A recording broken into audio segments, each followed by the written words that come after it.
Hello students, welcome to your English class. This is the fourth video. In the previous video, I had started the prose Uncle Podger Leaves for Work by Jerome K. Jerome. In this video, I am going to continue from where I stopped in the previous video. But before we continue, let us quickly recapitulate what we studied in the previous class. So as I told you, Uncle Podger Leaves for Work is an extract from the novel Three Men on the Bummel by Jerome K. Jerome. In this, the narrator, who is Uncle Podger's nephew, narrates all the funny incidents that take place when Uncle Podger leaves for his work. He says that Uncle Podger tries to cover the 8 minutes distance from his house to the railway station in just 5 minutes, because of which he has to run the last quarter of a mile. And he says that this was not the practice with Uncle Podger only. All the gentlemen living in the suburb had the same habit of starting very late from their homes in order to catch their trains, because of which all these stout gentlemen had to run the last quarter of a mile. And people who had no work early in the morning, they would gather at the public place in order to watch this very amusing sight of people, gentlemen, running to catch their trains. And they would not just stand there to watch, they would also cheer and applaud for the most deserving runner, for the one who was running the best, for the one who was running with the utmost sincerity in order to catch the train. And then he says that Uncle Podger, it is not that Uncle Podger was a late riser. Uncle Podger woke up quite early, but troubles started coming to him from the time he woke up, because of which he was always delayed to start from home. And then he says that the first thing that Uncle Podger would do after breakfast was to lose his newspaper. He would lose his newspaper and then he would put on a very angry expression on his face and blame everybody in the house for his loss of newspaper. And people would be so worried, there would be so much of confusion and commotion because everybody was trying to find the newspaper. And Uncle Podger would blame everybody, but it never occurred to him that he would accept his mistake. He was very forgetful, but he never admitted his mistake. Rather, he blamed everybody. It never occurred to him that he should try and improve himself. He never told himself that I'm a very careless person and I need to improve myself. It never occurred to him. He never did that. But he always blamed the others for his forgetfulness, for the mistakes that he made. So till this much we had studied in the previous video. Let us start. I had it in my hand here, not a minute ago, he would exclaim. From his tone, you would have thought he was living surrounded by conjurers who spirited away things from him merely to irritate him. So the narrator says that Uncle Podger, when he lost the newspaper, he would exclaim in anger, in disbelief, that it was there in my hand not even a minute ago. And then from the way he said these words, from his tone, you would think that he was giving the impression that he was living surrounded by conjurers. Conjurers means magicians who spirited away. Spirited away means take away secretly or take away as if by magic from him merely to irritate him. So it means that he said, the way Uncle Podger said, people would believe as if he wanted to say that he was surrounded by magicians who secretly and by the use of any magic charm took away things from him only to irritate him, only to annoy him. Could you have left it in the garden? My aunt would suggest. What should I want to leave it in the garden for? I don't want a paper in the garden. I want the paper in the train with me.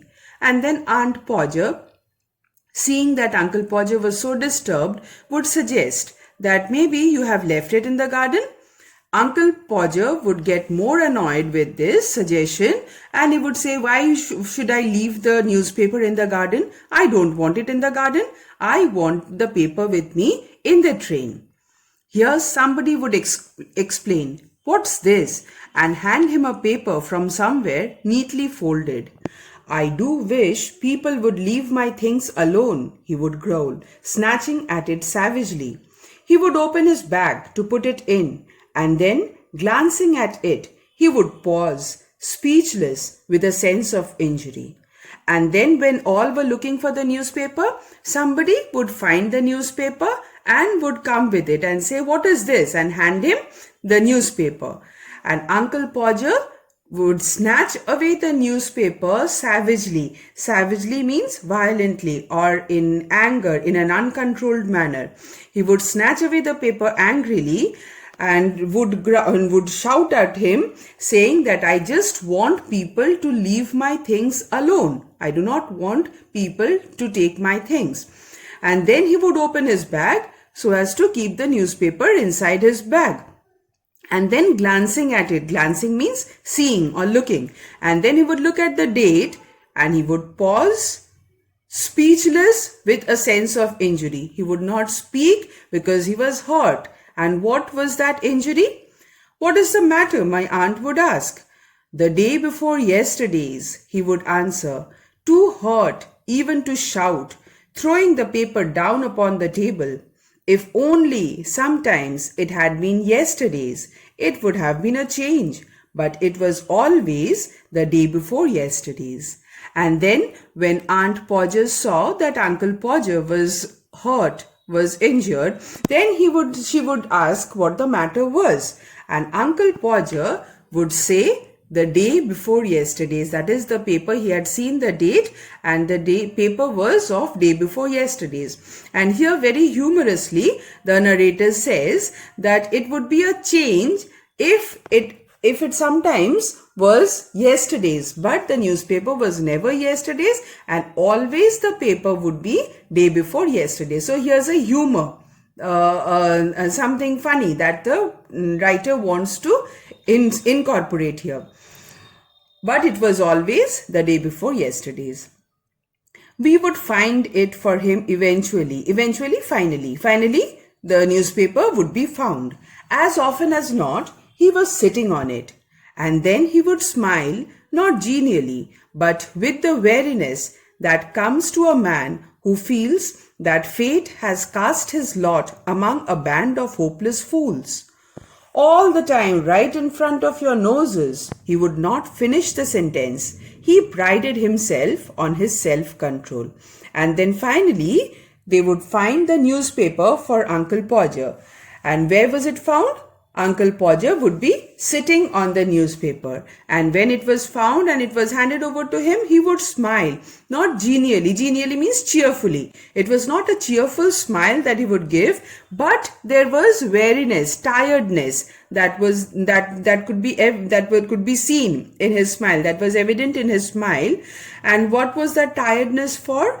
That was because he believed that his fate, his luck, his destiny had cast his lot, had brought him among a band of hopeless fools. It was his ill luck that he was placed to live with a group of hopeless fools. He considered everybody in the house as hopeless fools. And then he would say, all the time right in front of your noses, and he would not complete the sentence. So he would try to say, see, the newspaper was all the while right in front of your noses and you did not notice, but he did not complete. Why? Because he took great pride in thinking that he had a lot of control over himself. He could control his temper. So instead of shouting at the others or getting annoyed, he would just say that, see, the newspaper was all the time right in front of your noses, but he would not complete the sentence. Students, we'll stop here. Rest of the chapter I'll complete in the next video. I'm sending you an assignment. You will watch this video and read the text well and answer the questions that are sent in the assignment. See you all in the next video. Till then, stay safe. Happy learning.